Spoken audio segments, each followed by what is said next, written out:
आप देख रहे हैं इंडिया टीवी में हूं पिनास त्यागी। दिल्ली में नरेंद्र मोदी कौन सा बड़ा सरप्राइज देने वाले हैं, बस कुछ घंटे और पता चल जाएगा। दिल्ली के मुख्यमंत्री के लिए नरेंद्र मोदी ने किसके नाम पर मोहर लगाई है, यह भी पूरे देश को मालूम चल जाएगा। इस वक्त दिल्ली में बीजेपी हेडक्वार्टर में बीजेपी के जनरल सेक्रेटरीज की मीटिंग चल रही है और इस मीटिंग की अध्यक्षता बीजेपी अध्यक्ष जेपी नड्डा कर रहे हैं। प्रधानमंत्री मोदी अमेरिका का दौरा खत्म कर दिल्ली वापस आ चुके हैं और मोदी किसी भी वक्त दिल्ली के नए सीएम के नाम पर अपना फैसला देने वाले हैं। फैसले पर सिग्नेचर बस होने ही वाले हैं, लेकिन उससे पहले कयासों का बाजार गर्म है। चारों तरफ अलग अलग नाम घूम रहे हैं। सोशल मीडिया पर दिल्ली के नए सीएम को लेकर तरह तरह की अफवाहें भी फैलाई जा रही हैं। कंफर्मेशन इस बीच किसी के पास नहीं है, लेकिन नाम हर कोई बता रहा है, हर कोई ले रहा है। मगर दिल्ली की असली लिस्ट नरेंद्र मोदी के पास है। तो क्या इस बार भी दिल्ली में मोदी कोई ऐसा सरप्राइज देने वाले हैं जिससे हर कोई शॉक्ड रह जाएगा? कोई कुछ समझ नहीं पाएगा, क्योंकि मोदी ने नाम तो तय कर लिया है। वो नाम किसका है और सीएम के चेहरे के लिए नरेंद्र मोदी का क्राइटेरिया क्या है, इस रिपोर्ट में आपको बताते हैं। नरेंद्र मोदी सबसे बड़े सरप्राइज की तैयारी कर रहे हैं। यह मोदी का एक ऐसा सरप्राइज होगा जिसे सुनकर बीजेपी के भी कई नेता चौंक सकते हैं। प्रधानमंत्री का यह सरप्राइज क्या होगा? मोदी का यह सरप्राइज दिल्ली में सीएम का चेहरा होगा, एक डार्क हॉर्स कैंडिडेट होगा। आखिरकार वो कौन होगा? एक साथ कई नामों की चर्चा हो रही है, कंफर्मेशन किसी के पास नहीं है। बीजेपी टेस्टेड फॉर्मूला से सीएम बनाएगी, ऐसी हेडलाइंस बन रही हैं। दिल्ली में सीएम के चेहरे पर फाइनल फैसला मोदी को लेना है, लेकिन मोदी के ऐलान से पहले ही एक साथ कई भविष्यवाणियां होने लगी हैं। और भविष्यवाणी करने वाले कौन हैं, यह खुद मोदी से सुनिए। इस देश में बहुत ऐसे नरेंद्र मोदी पैदा हो गए हैं जिन्होंने मंत्रिमंडल बना दिया है, और अगर सबका टोटल लगाएंगे तो शायद एक 5-50 ही रह जाएंगे जो मंत्री के लिस्ट में नहीं आएंगे। मोदी को क्यों कहना पड़ा देश में बहुत सारे नरेंद्र मोदी पैदा हो गए हैं? हेलो, मैं पीएमओ से बोल रहा हूं, आपका नाम तय हो गया है। मोदी ने यह कहकर क्या इशारा दिया था? मैं पीएमओ से बोल रहा हूं, आपका नाम तय हो गया है, आप दिल्ली आ जाइए। कुछ तो लोग आएंगे, अरे यार मैंने तो तुम्हारा कंप्यूटर पे नाम देखा था, रात को 9 बजे नाम था यार, लिस्ट गई, तुम्हारा नाम क्यों नहीं आया? यहां तक जैसे मेरे बगल में बैठ करके बना रहा है। ये कोई अगर आपको सुना दे तेरा तो तय है और वो तुझे करवा देगा, वो मिला, कुछ होना नहीं है जी। अभी तो मुझे सबकी सूची, कौन जीत करके आए हैं, कौन नहीं आए हैं, सारी चीजें अभी तो देखना मेरा बाकी है। नरेंद्र मोदी अमेरिका और फ्रांस का दौरा करके दिल्ली पहुंच चुके हैं। दिल्ली के सीएम पोस्ट पर फाइनल कॉल नरेंद्र मोदी ही लेने वाले हैं। लेकिन अटकलों का बाजार गर्म है। सीएम की रेस में शामिल अलग अलग लोगों के नाम सोशल मीडिया पर सर्कुलेट हो रहे हैं। कोई कह रहा है सीएम पोस्ट के लिए 15 नाम शॉर्टलिस्ट कर लिए गए हैं। क्लेम किया जा रहा है इन्हीं 15 में से कोई एक दिल्ली का मुख्यमंत्री बनेगा। कहीं प्रवेश वर्मा का नाम चल रहा है, कोई विजेंद्र गुप्ता को दावेदार बता रहा है, कोई रेखा गुप्ता, मनजिंदर सिंह सिरसा, शिखा राय, अरविंदर लवली, रवि नेगी, मोहन सिंह बिष्ट का नाम ले रहा है। नोट करने वाली बात यह है कि ये सारे नाम ऐसे ही फ्लोट किए जा रहे हैं। पता इनको भी है, नाम पर आखिरी मोहर मोदी ही लगाने वाले हैं। भारतीय जनता पार्टी लोकतांत्रिक प्रक्रिया से एक प्रक्रिया है हमारे यहाँ कि केंद्रीय नेतृत्व पर्यवेक्षक भेजेंगे, पर्यवेक्षक आएंगे, विधायकों से बात करेंगे और उसके बाद वो अपनी राय केंद्रीय नेतृत्व को बताएंगे और उसके बाद निर्णय होगा कि किसको ये काम दिया जाना है। और हमारे लिए ये बहुत बड़ा विषय भी नहीं है। मुझे लगता है 2-1 दिन में हम आपको अच्छी खबर देंगे। बहुत जल्दी हमारा राष्ट्रीय नेतृत्व, दिल्ली का वो भाजपा कार्यकर्ता जो दिल्ली को लीड करेगा, उसका निर्णय करेगा, उसकी घोषणा करेगा। क्या विधायक दल की बैठक में ही ये निर्णय होगा?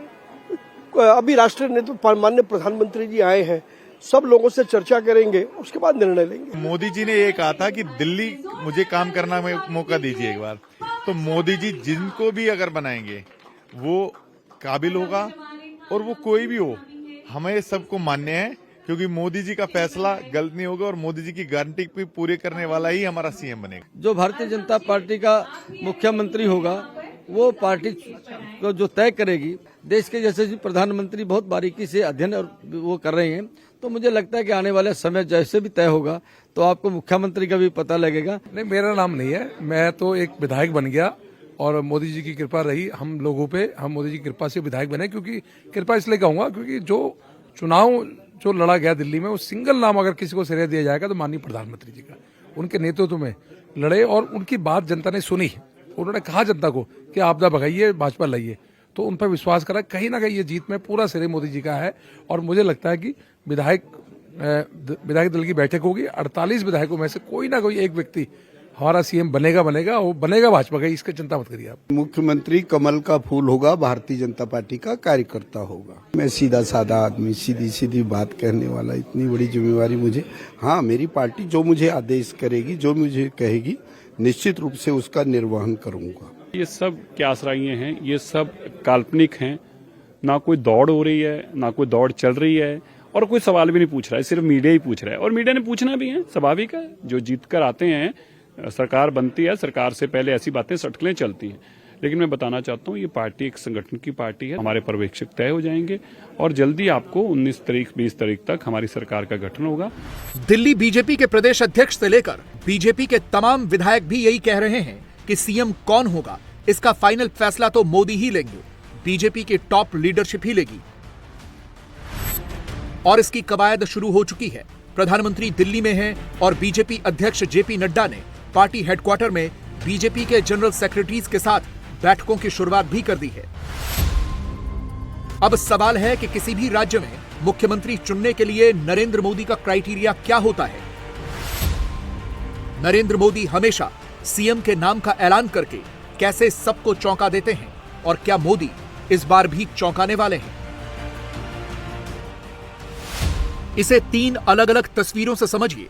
नरेंद्र मोदी ने सितंबर 2021 में भूपेंद्र पटेल को गुजरात की कमान देकर सबको चौंका डाला। दिसंबर 2023 में मोदी ने तमाम बड़े चेहरों को दरकिनार करते हुए राजस्थान में लो प्रोफाइल रखने वाले भजन लाल को वहां का मुख्यमंत्री बना डाला। दिसंबर 2023 में ही मोदी ने मोहन यादव को मध्य प्रदेश का मुख्यमंत्री बनाकर सबको हैरान कर डाला। मोदी ऐसे सरप्राइज देने के लिए ही जाने जाते हैं। मोदी ने जिस तरह विधायकों की कतार में सबसे पीछे बैठे भूपेंद्र पटेल को गुजरात का मुख्यमंत्री बनाया, दिल्ली में भी वो ऐसा ही कर सकते हैं। जिस नाम की कल्पना कोई भी नहीं कर रहा, मोदी उसे दिल्ली का मुख्यमंत्री चुन सकते हैं। नरेंद्र मोदी ने पहला सरप्राइज गुजरात में दिया, दूसरा सरप्राइज राजस्थान में दिया, तीसरा सरप्राइज मध्य प्रदेश में दिया और अब मोदी चौथा सरप्राइज दिल्ली में दे सकते हैं। ज्यादा संभावना इसी बात को लेकर है कि मोदी ने सीएम चुनाव को लेकर जो फॉर्मूला इन 3 राज्यों में अपनाया था, वही फॉर्मूला वो दिल्ली में आजमाएं और दिल्ली का सीएम किसी ऐसे चेहरे को बना दें जो बिल्कुल अनजान हो, लाइमलाइट से बिल्कुल दूर हो। और जो लोग अभी भी दिल्ली के मुख्यमंत्री के नाम को लेकर अलग अलग विधायकों के नाम घुमा रहे हैं, नई नई लिस्ट लेकर आ रहे हैं, उन सबको नरेंद्र मोदी की कही एक बात गांठ बांध लेनी चाहिए। मोदी पहले ही चेता चुके हैं कि अगर किसी के पास फोन भी आ जाए तो भी वो उस कॉल को वेरीफाई करे। ऐसे ही मंत्रिमंडल की लिस्ट या सीएम के चेहरे वाली चिट्ठी पर आंख मूंद कर भरोसा न करें। अभी तो मुझे सबकी सूची, कौन जीत करके आए हैं, कौन नहीं आए हैं, सारी चीजें अभी तो देखना मेरा बाकी है। लेकिन इस देश में बहुत ऐसे नरेंद्र मोदी पैदा हो गए हैं जिन्होंने मंत्रिमंडल बना दिया है। और अगर सबका टोटल लगाएंगे तो शायद एक 5-50 एमपी रह जाएंगे जो मंत्री के लिस्ट में नहीं आएंगे। और ये सबसे बड़ा संकट होता है। फिर हमको भी कहना है यार उस अखबार में आया है, जरूर मेरा नंबर लगेगा। मैं इतना हैरान हूं जी, आजकल लोग झूठे फोन करते हैं।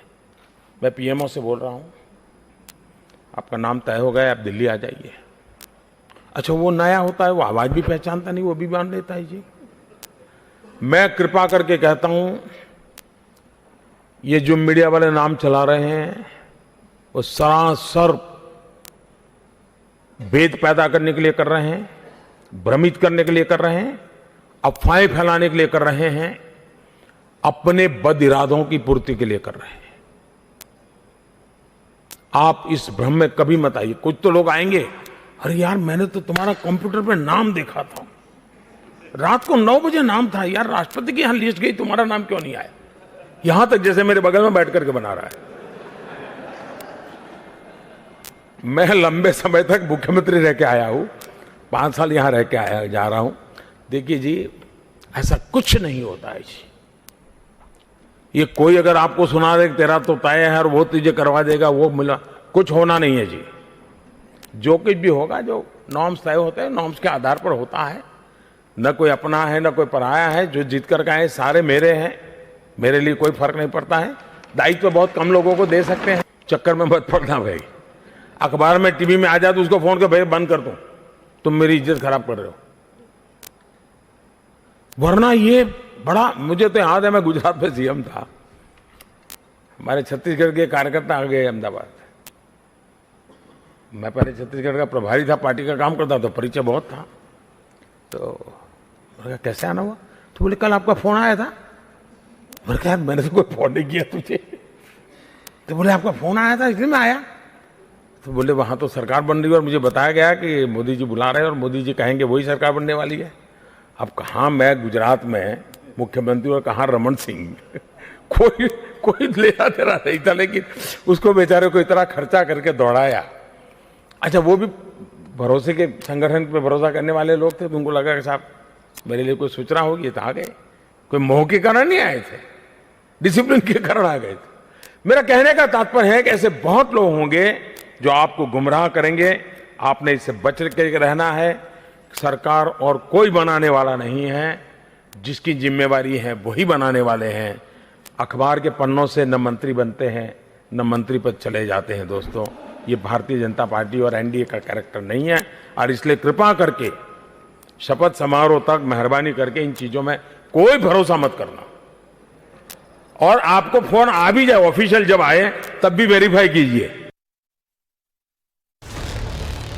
मोदी आज से नहीं, सीएम के सिलेक्शन के मुद्दे पर कई सालों से यही प्रैक्टिस फॉलो करते आए हैं। हमेशा नए चेहरे पर एक्सपेरिमेंट करते आए हैं। और ऐसा क्यों है, इसका भी एक सियासी गणित है, जिसकी मदद से नरेंद्र मोदी भविष्य के चुनावी नतीजों को आसानी से अपने पाले में कर लेते हैं। उदाहरण के तौर पर भूपेंद्र पटेल को ही ले लीजिए। मोदी ने जब उन्हें 2021 में सीएम बनाया तो सिर्फ इसलिए नहीं बनाया क्योंकि वो मोदी के भरोसेमंद सिपाही थे। इसके पीछे की वजह मोदी का कास्ट कैलकुलेशन और चुनावी मिशन दोनों था। भूपेंद्र पटेल गुजरात के पाटीदार समाज से आते हैं। बीजेपी का कोर वोट बैंक माना जाने वाला ये पाटीदार समाज 2017 के विधानसभा चुनाव के दौरान बीजेपी से कुछ हद तक छिटक गया था। 2017 के गुजरात विधानसभा चुनाव में बीजेपी 99 सीटों पर सिमट गई थी। नरेंद्र मोदी ने फौरन कोर्स करेक्शन किया। चुनाव से ठीक पहले विजय रूपाणी की जगह भूपेंद्र पटेल को सीएम बना दिया और इसका असर 2022 के गुजरात विधानसभा चुनावों पर दिखा।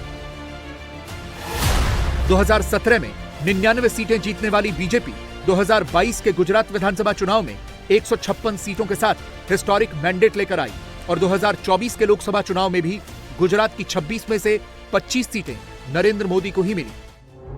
यही पैटर्न राजस्थान और मध्य प्रदेश में भी दिखा। राजस्थान में भजनलाल और एमपी में मोहन यादव पर दांव खेलना भी मोदी की भविष्य वाली चुनावी रणनीति का ही हिस्सा है। भजनलाल ब्राह्मण हैं। 2023 में उत्तर भारत में राजस्थान ही वो पहला राज्य बना जहां का मुख्यमंत्री ब्राह्मण था। उस वक्त तक यूपी, महाराष्ट्र, छत्तीसगढ़, मध्य प्रदेश में ब्राह्मण चेहरे डिप्टी सीएम तो बने लेकिन सीएम नहीं। राजस्थान में भजनलाल वाला दांव खेलकर बीजेपी ने यूपी के 10 से 12% ब्राह्मण वोटर्स, हिमाचल प्रदेश के 18%, मध्य प्रदेश के 6% और बिहार के 4% ब्राह्मण वोटर्स को साध लिया। इसी तरह मध्य प्रदेश में मोहन यादव को मुख्यमंत्री बनाकर मोदी ने यूपी के 11% और बिहार के 14% यादव वोट बैंक में बड़ी सेंधमारी की। और 2023 में मोदी के मध्य प्रदेश और राजस्थान वाले सरप्राइज का रिजल्ट 2024 के लोकसभा चुनावों में दिख गया। 24 के लोकसभा चुनाव में एमपी की 29 सीट बीजेपी ने जीती। राजस्थान की 25 में से 14 सीटें मोदी ने अपने पाले में की। दिल्ली में भी मोदी यही पैटर्न फॉलो करने वाले हैं। दिल्ली में बड़ा सरप्राइज देकर सीधे बिहार चुनाव की ओर बढ़ने वाले हैं। और ये भी तय मानिए कि बाकी राज्यों की तरह दिल्ली का सीएम चुनते वक्त भी नरेंद्र मोदी कास्ट इक्वेशन वाले कैलकुलेशन का पूरा ख्याल रखने वाले हैं। कमल का फूल होगा, दिल्ली का मुख्यमंत्री भारतीय जनता पार्टी का कार्यकर्ता होगा और मेरी पार्टी जो आदेश करेगी वही होगा। दावेदारी करना एक अलग बात है, लेकिन होना ये नेतृत्व का काम है। और निश्चित रूप से मैं 1998 से लगातार विधायक रहा। मैं जिस एरिया से इस बार चुनाव लड़ा वहाँ भी मैं 10 साल एमएलए रहा। मैं संघ का स्वयंसेवक होने का मुझे बहुत बड़ा सौभाग्य प्राप्त हुआ है। ये बहुत सी चीज़ें हुई हैं, लेकिन मेरी पार्टी जो तय करेगी वही मेरे लिए सिरोधार होगा। पार्टी जिसका नाम देगी उसका मेरा कोई विरोध नहीं। मेरे लिए तो 48 के 47 लोग मेरे से अलावा ये सब मेरे से भी अच्छी क्वालिटी होगी, ऐसा मैं मानता हूँ। ये इनकी अपनी निजी राय होगी। अभी पार्टी की तरफ से तो कोई भी चीज़ आई नहीं है। मैंने फिर कहा आपको हमारा संगठन है, कोई संगठन नहीं मैंने फिर कहा आपको 48 लोग जो जीत कर आए हैं सब एक से बढ़कर एक है। और मुझे लगता है कि जो लिस्ट ऊपर वाले डिसाइड करेंगे वही लिस्ट निकलेगी। अभी जो भी लिस्टें आ रही है उनमें कोई मुझे लगता नहीं कोई ऐसा इस तरह की कोई मीटिंग, अभी तक तो कोई मीटिंग ही नहीं हुई ऊपर के नेताओं की और कोई चीज़ निकल के नहीं आई। अभी तो ये चीज़ें चल रही हैं और मुझे लगता है जो ऊपर के लोग जिन नामों को स्वीकृत करेंगे वो नाम आपके सामने 1-2 दिन में आ जाएंगे। और मैं इतना ही कहूँगा कि अभी हमें इंतजार करना चाहिए। एक अच्छा मुख्यमंत्री और एक अच्छे दिल्ली को मंत्री मिलेंगे और उसको बहुत ही जल्द आपके सामने सारे नाम आएंगे। राजस्थान और महाराष्ट्र में बीजेपी के पास ब्राह्मण मुख्यमंत्री हैं, हरियाणा में ओबीसी मुख्यमंत्री हैं, उत्तर प्रदेश में क्षत्रिय मुख्यमंत्री हैं। इसका सीधा सा मतलब यह है कि दिल्ली में भी मोदी ऐसा सरप्राइज देंगे जिसका असर बिहार तक दिखाई देगा। इसीलिए जो लोग अभी भी दिल्ली के सीएम के नाम पर स्पेकुलेशन कर रहे हैं, अलग अलग नाम फ्लोट कर रहे हैं या जो अपना नाम आगे करवा रहे हैं, फैला रहे हैं, उन सबको मोदी की एक ही सलाह है, छपास और दिखास से दूरी बनाकर रखनी है जब तक कि बीजेपी की टॉप लीडरशिप सीएम के नाम पर आखिरी फैसला न करे। 2 चीजों से बचना चाहिए, एक छपास और दूसरी दिखास। छपने का जो मोह होता है वो और टीवी पे दिखने का जो मोह होता है, इससे अगर बच के चलते हैं तो हम बहुत कुछ बचा सकते हैं। खुद को तो बचा सकते हैं, औरों को बचा सकते हैं। बहुत लोग आपको हंटिंग करते होंगे, पहली बार आए हैं, आज भी देखा होगा आपने, कई लोग आ गए होंगे, अच्छा बताइए कैसा लग रहा है, पहली बार जीत करके आए, कैसा लगता है, आपके सपने क्या है। फिर धीरे से पूछेगा आपके इलाके के लिए क्या कहना चाहेंगे, और फिर हमको भी लगा हाँ देश देखेगा। इस भ्रम में न रहे जी। वो शुरू में जो आपको मैग्नेटिक पावर से खींच रहा है और धीरे धीरे ऐसा नशा फैल जाता है कि हम उसके शिकार हो जाते हैं। ये बहुत आवश्यक है कि हम जितना इन चीजों से अपने आप को बचा सकते हैं। कभी कभार तो कोई कहे कि हमने ऐसा सुना है, आपका क्या कहना है, तो भाई ठहरो, 1 घंटे के बाद बात करते हैं, मैं पहले जांच करूं सचमुच में क्या हुआ है, वरना मूल बात बाजू में रह जाएगी। फिर आपका बयान, आपके बयान पर दूसरे का बयान, दूसरे पर तीसरे का, और रात पढ़ते बढ़ते बढ़ते मूल बात चली जाएगी और किसने क्या कहा उस पर खेल चलता रहता है। दूसरा भी समझ ली, चलिए कभी कभी आपको ऑफ द रिकॉर्ड बात करने के लिए लोग आते हैं। दुनिया में कुछ भी ऑफ द रिकॉर्ड नहीं होता है, और ये मैं सार्वजनिक रूप से इसलिए कहता हूं क्योंकि ऐसी छोटी छोटी चीजें हमें परेशान करती रहती है। कितने ही बढ़िया निर्णय, कितने ही बढ़िया मेहनत काम किया हो और कहीं कोने में एक आध हो गया खेल पूरा, उनको बड़ा मजा आ जाता है जी, क्योंकि बहुत बड़ा वर्ग है जी, वो 70 साल किसी और ने पाला हुआ है जी, वो हमें कौन स्वीकार करेंगे जी। मोदी दिल्ली वाले इस सरप्राइज का पूरा रोड मैप तैयार कर चुके हैं। दिल्ली का मुख्यमंत्री कौन होगा इस पर करीब करीब फैसला ले चुके हैं, बस नाम का बाहर आना बाकी है। और तय मानिए, मोदी दिल्ली में एक ऐसी लीडरशिप खड़ी करेंगे, एक ऐसे चेहरे को मौका देंगे जो भविष्य में अपने दम पर केजरीवाल से लड़ सके, बीजेपी को जीत दिला सके। मोदी और मोदी के विरोधियों में यही फर्क है। 24 में जब राहुल को 99 सीटें आई तो उन्होंने ऐसे रिएक्ट किया जैसे उन्होंने 199 सीटें जीत ली। और जब मोदी को 240 सीटें आई तो मोदी ने यह सोचकर मेहनत की कि उनकी पार्टी को 140 सीटें आई हैं। इस मेहनत का फल मोदी को हरियाणा में मिला, महाराष्ट्र में मिला, दिल्ली में मिला और दिल्ली के बाद अब यह सिलसिला बिहार तक चलने वाला है। नीतीश कुमार अचानक कल दिल्ली पहुंच रहे हैं। शाम तक दिल्ली में ही रहेंगे, प्रधानमंत्री से मुलाकात करेंगे, बिहार में चुनाव की तैयारियों की बात भी बताएंगे या कुछ और प्लान है। मोदी की रैली से 9 दिन पहले नीतीश का अचानक दिल्ली आना कई सवाल खड़े कर रहा है। लोग पूछ रहे हैं कि भाई बिहार में सब ठीक तो है ना? क्या ठीक है और क्या गड़बड़ है, इस रिपोर्ट से समझिए। नीतीश अचानक दिल्ली क्यों आ रहे हैं? शपथ ग्रहण से पहले नीतीश क्यों मोदी से मिलने आ रहे हैं? दिल्ली के बाद बिहार में लैंडस्लाइड विक्ट्री की रणनीति क्या होगी? नीतीश कुमार अचानक दिल्ली आ रहे हैं और नरेंद्र मोदी 24 फरवरी को बिहार जा रहे हैं। दिल्ली में नीतीश जब मोदी से मिलेंगे तो पॉइंट टू पॉइंट बात होगी। बिहार में कहां-कहां पर एनडीए का रास्ता आसान है और कहां विरोधी टफ फाइट देने वाले हैं। न्याय यात्रा में नीतीश को क्या फीडबैक मिला है वो भी मोदी को बताएंगे। नीतीश कुमार ने न्याय यात्रा का चौथा चरण भागलपुर से शुरू किया था, फिर बांका, मुंगेर, लखीसराय, शेखपुरा, जमुई, नवादा होते हुए बक्सर तक का सफर तय किया। अपनी यात्रा में नीतीश हर पड़ाव पर जीविका दीदियों से मिले, उन्हें सशक्त और समृद्ध बनाने के लिए आर्थिक मदद भी की। हरियाणा, महाराष्ट्र, दिल्ली और एमपी के चुनावों में महिला वोटर गेम चेंजर साबित हो रही हैं। नीतीश उन्हें अपना सॉलिड वोट बैंक बनाते हुए आगे बढ़ रहे हैं।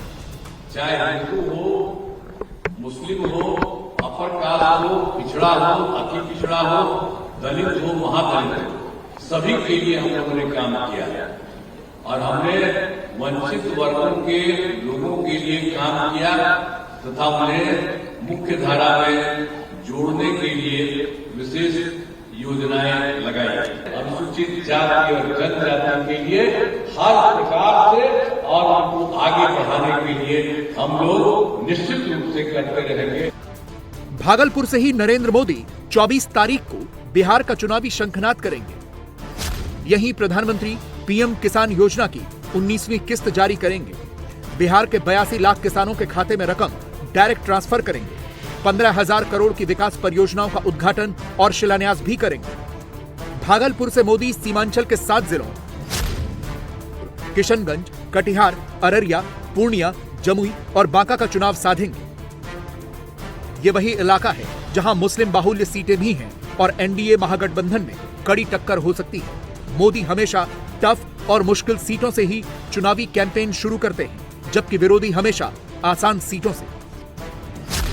सीमांचल के 7 जिलों में 41 विधानसभा सीटें हैं। 2020 में 24 सीट एनडीए ने जीती थी, 17 सीट विरोधियों के खाते में गई थी। यहां यादव मुस्लिम समीकरण वाली दर्जन भर से ज्यादा सीटों पर आरजेडी मजबूत दिखती है। अगर कांग्रेस अकेले चुनाव लड़ी तो आरजेडी के लिए कितना मुश्किल होगा। ओवैसी ने सीमांचल में अगर 2020 की तरह दमदार चुनाव लड़ा तो तेजस्वी का क्या होगा? 2020 में नीतीश का कोई मुस्लिम कैंडिडेट नहीं जीता था। क्या इस बार नीतीश के मुस्लिम कैंडिडेट जीत पाएंगे? बलियाबी कहे कि पूरे देश का मुसलमान मेरे ही कहने पर चलता है तो लोग क्या बोलेंगे? ये वहम इससे पहले भी बहुत सारे लोगों को था ना। वो वहम टूटा कि नहीं टूटा? बहुत सारे लोगों के बयान को फतवा बनाकर पेश किया जाता था, रिजल्ट उल्टा होते गया कि नहीं होते गया? इसलिए आदमी को थोड़ी सी संयम के साथ, और मैं किसी को मशवरा देने वाला थोड़ी हूं, लेकिन ये मैं जरूर कहूंगा, महाराष्ट्र के मुंबई में भी हुआ। ये लोग गए थे ना, क्या करने गए थे? क्या रिजल्ट आया? दिल्ली में रोज बैठते हैं ना, क्या रिजल्ट आया? सटे हुए आपके हरियाणा है, क्या रिजल्ट आया? तो इसलिए अब तो सोचना पड़ेगा ना। तरह का थ्रेट लोग बिहार को ना दें, ये मेरी गुजारिश है। बिहार के लोग वो हैं और बिहार वो है जहां से लोकतंत्र की जननी कहा गया है। भागलपुर, जहां नरेंद्र मोदी हुंकार भरने वाले हैं, वहां विधानसभा की 7 सीटें हैं। बिहपुर, गोपालपुर, पिरपैंती, कहगांव, भागलपुर, सुल्तानगंज और नाथनगर। 2020 में एनडीए ने यहां लड़ाई 5-2 से जीती थी।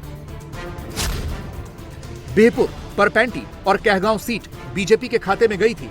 गोपालपुर और सुल्तानगंज सीट जेडीयू ने जीती थी। भागलपुर सीट कांग्रेस और नाथनगर सीट आरजेडी ने जीती थी। गंगा के दक्षिणी छोर पर स्थित भागलपुर का धर्मकांटा भी एनडीए के पक्ष में झुका हुआ है। यहां हिंदू करीब 82% और मुस्लिम 17.5% के करीब हैं।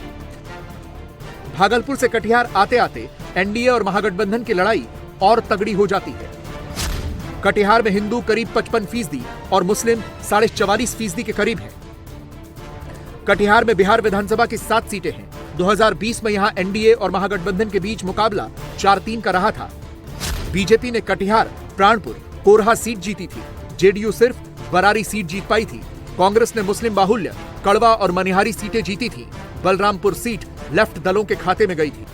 पप्पू यादव का पूर्णिया इलाका भी मोदी नीतीश के लिए चैलेंजिंग है। यहां 2020 में 7 विधानसभा सीटों पर एनडीए 4, महागठबंधन 1 और एआईएमआईएम ने 2 सीटें जीती थी। पूर्णिया की प्रणय सीट, जहां मुस्लिम 77% और हिंदू वोटर 22% हैं, वहां एआईएमआईएम ने जीत हासिल की।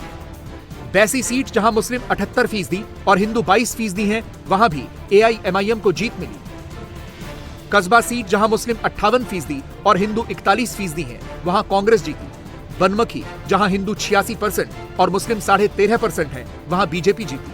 पूर्णिया, जहां हिंदू 68% और मुस्लिम 30% हैं, वहां भी बीजेपी जीती। रुपौली, जहां हिंदू 89% और मुस्लिम 10% हैं, वहां जेडीयू जीती। धमदाहा, जहां हिंदू 84% और मुस्लिम 14.5% हैं, वहां जेडीयू जीती। 2020 में पूर्णिया की मुस्लिम बाहुल्य सीटें नीतीश नहीं जीत पाए थे। 25 में क्या मुसलमान उनका साथ देंगे? कि मुख्यमंत्री जी का मुसलमानों के प्रति या उनका काम जो है वो पब्लिक डोमेन में, कि बिहार में मुसलमानों के लिए उन्होंने क्या काम किया। अभी मैं किसी को बताया भी कि 20 साल में बिहार में एक दिन कर्फ्यू नहीं लगा। एक दिन, सिर्फ एक दिन नवादा में लगा था बस। इससे बड़ा ट्रैक रिकॉर्ड क्या होगा? और जो उनके डेवलपमेंट के लिए काम किया, भले ही आप किसी से बात कीजिएगा, कुछ हमको देते हैं वोट, कुछ नहीं देते हैं, लेकिन पर्सनली बात कीजिएगा तो पूरे उस समाज के लोग कहेंगे कि नीतीश कुमार ने हमारे लिए बहुत काम किया। अब वो ठेकेदार बने हुए हैं, वो बने, लेकिन नीतीश कुमार जी ने कभी नजर में फर्क नहीं किया। हर समाज के लिए काम किया, जिसमें मुसलमान भी आता। किशनगंज आते आते बंगाल का बॉर्डर भी शुरू हो जाता है और यहां मोदी नीतीश के लिए चैलेंज सबसे मुश्किल हो जाता है। किशनगंज में विधानसभा की 4 सीटें हैं। 2020 में एनडीए का खाता यहां नहीं खुला था। यहां की बहादुरगंज सीट और कोचाधामन सीट एआईएमआईएम ने जीती थी। बाद में दोनों एमएलए पाला बदलकर आरजेडी में चले गए थे। किशनगंज विधानसभा सीट कांग्रेस और ठाकुरगंज सीट आरजेडी ने जीती थी। अब सवाल है कि क्या नीतीश 2025 में किशनगंज में एनडीए का खाता खोल पाएंगे? यहां मुस्लिम वोटर करीब 68% और हिंदू 31.5% के करीब हैं। चाहे हिंदू हो, मुस्लिम हो, अपर कास्ट हो, पिछड़ा हो, अति पिछड़ा हो, दलित हो, महादलित हो, सभी के लिए हम लोगों ने काम किया और हमने वंचित वर्गों के लोगों के लिए काम किया तथा उन्हें मुख्य धारा में जोड़ने के लिए विशेष योजनाएं लगाई। अनुसूचित जाति और जनजाति के लिए हर प्रकार से और उनको आगे बढ़ाने के लिए हम लोग निश्चित रूप से करते रहेंगे। तो पहले वाले लोग थे, वो लोगों ने कुछ नहीं किया, हम ही लोगों ने आपस में मिलकर के एक काम किया। अररिया जिले में 6 सीट हैं। 2020 में बीजेपी ने नरपतगंज, फारबिसगंज और सिक्टी सीट जीती थी। जेडीयू ने रानीगंज, कांग्रेस ने अररिया और आरजेडी ने जोकीहाट सीट जीती थी। यहां हिंदू वोटर 56.68% और मुस्लिम करीब 43% हैं। बांका जिले में विधानसभा की 5 सीटें हैं। 2020 में बीजेपी ने बांका और कटोरिया सीट जीती थी। जेडीयू ने अमरपुर और बेलहर सीट जीती थी। आरजेडी के खाते में धौरैया सीट गई थी। यहां हिंदू 87% और मुस्लिम करीब 12.5% हैं। जमुई चिराग पासवान का गढ़ है। यहां 4 विधानसभा सीटें हैं। 2020 में बीजेपी ने जमुई, हिंदुस्तान अवामी मोर्चा ने सिकंदरा, जेडीयू ने झाझा और चकई सीट निर्दलीय उम्मीदवार ने जीती थी, जो बाद में एनडीए का हिस्सा बन गए। 24 को नरेंद्र मोदी भागलपुर से पूरे सीमांचल को साधेंगे। सीमांचल के सभी जिलों से लाखों लोगों को रैली में लाने के इंतजाम एनडीए के नेताओं ने किए हैं। मोदी जब हुंकार भरेंगे और लाखों लोग उन्हें सुनेंगे तो सीमांचल की सभी 41 सीटों तक उसकी गूंज सुनाई देगी। माननीय प्रधानमंत्री नरेंद्र मोदी जी 24 तारीख को भागलपुर आ रहे हैं। उसकी समीक्षा भी हो रही है, कैसे लोग आएंगे, लाखों की संख्या में लोग आने वाले हैं और किसानों को एक तरह से सम्मान भी उस दिन करने का काम किया जाएगा। और इस इलाके के विकास के लिए प्रधानमंत्री जी और मुख्यमंत्री जी लगातार प्रयास कर रहे हैं। इन चीजों को फोकस करने का काम उस दिन 24 तारीख को किया। ये पूरा इलाका किसानी पर ही निर्भर है और दरभंगा उनका कार्यक्रम हो चुका है। ये पूरा इलाका हमारा छूटा हुआ था, अभी और उनका कार्यक्रम आना बाकी है। अभी तो विक्रमशिला भी वो जाने वाले हैं। नरेंद्र मोदी ने बिहार में बम्पर जीत का जो फॉर्मूला बनाया है, उसमें केंद्र सरकार की योजनाओं को घर घर पहुंचाने की जिम्मेदारी एनडीए में शामिल सभी दलों को दी गई है। बजट में बिहार को जिन योजनाओं की सौगात मिली है, उन्हें भी जन जन तक पहुंचाने को पीएम मोदी ने कहा है। इनमें मखाना बोर्ड की स्थापना, पश्चिमी कोसी नहर परियोजना, बिहटा में ग्रीनफील्ड एयरपोर्ट, फूड टेक्नोलॉजी संस्था प्रमुख हैं। सीमांचल के सभी जिलों में भागलपुर रैली के संकल्प पत्र बांटे गए हैं। 12 विधायकों को रैली का जिम्मा सौंपा गया है। मुख्यमंत्री के अलावा उप मुख्यमंत्री और कई मंत्रियों की ड्यूटी लगाई गई है। रैली में आने वाले लोगों को कोई परेशानी न हो, इसके लिए प्रशासन को विशेष इंतजाम के आदेश दिए गए हैं। पत्र के माध्यम से सभी किसानों को भागलपुर बुलाने का काम कर रहे हैं। जिला प्रशासन के द्वारा सभी तरह की व्यवस्था, चाहे वो पार्किंग की व्यवस्था हो, चाहे ट्रैफिक कंट्रोल की व्यवस्था हो, सभी तरह की व्यवस्था कर रही है जिला प्रशासन। और एक अद्भुत और ऐतिहासिक जनसभा होने जा रहा है और मुझे पूरा विश्वास है कि आज तक जैसी सभा नहीं हुई है, उस तरह की सभा इस बार होने जा रही है, क्योंकि समीक्षा बैठक में 937 लोग आ रहे हैं। तो आप समझ सकते हैं कि इतनी बड़ी समीक्षा बैठक, तो इससे संख्या कितनी आएगी, इस बात को बताने के बाद ये लायक है। इसलिए आज इस समीक्षा बैठक में हम लोगों ने सभी लोगों को सूक्ष्म प्रबंधन का तरीका बताया है। 6 मंत्री की भी ड्यूटी इस कार्यक्रम में उनकी जिम्मेवारी सौंपी गई है और इसके अलावा करीब 1 दर्जन से ज्यादा विधायक को अलग अलग विधानसभा सौंपा गया है, जो भागलपुर के नजदीक है, जो इस तरह के आमंत्रण को घर घर तक पहुंचाने का काम करेंगे। प्रधानमंत्री की रैली से पहले आरजेडी ने बिहार में नए पोस्टर लगाए हैं, जिसमें नीतीश को टारगेट किया गया है। कांग्रेस सुशासन बाबू के खिलाफ जंगल राज वाला नैरेटिव सेट करने में जुटी है। तेजस्वी भी अपनी टाइमलाइन पर इसी तरह के पोस्टर चिपका रहे हैं, जिसमें नीतीश के सुशासन मॉडल को टारगेट किया जा रहा है। जंगल राज के नैरेटिव में तेजस्वी और लालू फिलहाल नीतीश का मुकाबला नहीं कर सकते, इसलिए वो लिख रहे हैं खोखले सुशासन की बात। हम ही लोग ने एक साथ बीच में बेमतलब का हम ही लोगों का 2 लोगों के साथ 1.5 महीना फालतू किया था। अब उनको हमने तय कर दिया कि सब फालतू बात है, ये सब कभी कुछ नहीं करेंगे। हम लोग जो आपस में एक साथ हैं, हम लोग निश्चित रूप से उन्हीं के साथ करेंगे। और शुरू में भी पटना में क्या होता है, जब 5 गांव आए तो बताते थे ना, शाम में कोई घर से बाहर निकलता था। अब बोलिए आप कितना होता है, कितना देर तक जाता है, 10 बजे 11 बजे तक लड़का लड़की सब लोग झुकते हैं। अब पहले कुछ नहीं था, तो जो पहले वाले लोग थे उन लोगों ने कुछ नहीं किया है। नीतीश के पास डबल इंजन की सरकार की उपलब्धियां हैं, तो 20 साल की एंटी इनकम्बेंसी भी है। विरोधियों के पास तुष्टीकरण और जंगल राज का बैगेज है। फिलहाल मोदी और नीतीश की जोड़ी विरोधियों पर बहुत भारी पड़ती दिख रही है। सबसे बड़ी बात कि नीतीश कुमार के सरकार बनने के बाद पहली बार डबल इंजन सरकार का क्या एक फायदा होता है वो स्टेट देख रहा है, और ये अपॉर्चुनिटी बिहार की जनता मिस नहीं करना चाहती।